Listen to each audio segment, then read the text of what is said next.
আসসালামু আলাইকুম, সবাই কেমন আছেন? আমি সোনিয়া আফরিন চলে এসেছি একটি পিঠার ভিডিও নিয়ে।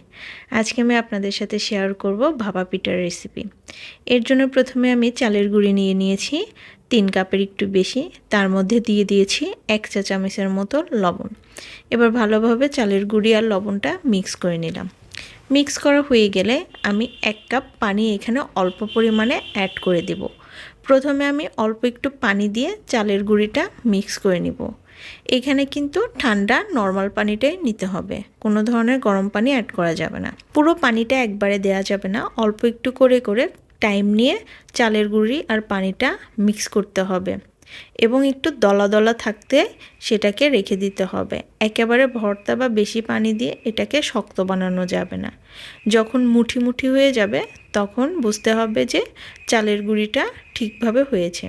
এরকম দলা দলা হয়ে গেলে তখন আমি এটাকে একটা সাইডে রেখে দিব আর অন্য আরেকটা বাটিতে একটা ছাঁকনি বা চালন নিয়ে নেব যেন এটা ভালোভাবে চালা যায়। আমি এরকম লোহার একটা জালিযুক্ত ছাঁকনি নিয়েছি। আমার মনে হয় এটা দিয়ে করলে বেশি ইজি হয়। আমি এভাবে দেখেন চেলে নিচ্ছি। আমি এক এক করে সব চালের গুঁড়ায় চেলে নিয়েছি।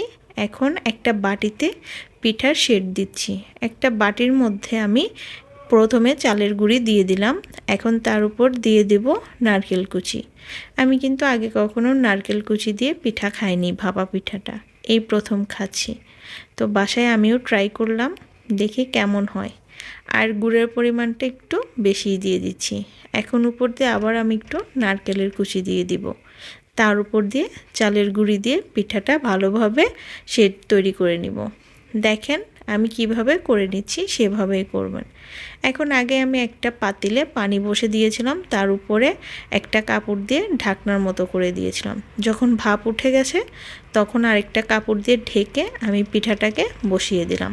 এবার সুন্দরভাবে পিঠার যে কাপড়টা সেটাকে ভাঁজ করে দিতে হবে আর তার উপর দিয়ে আমি আরেকটা ঢাকনা দিয়ে দিব।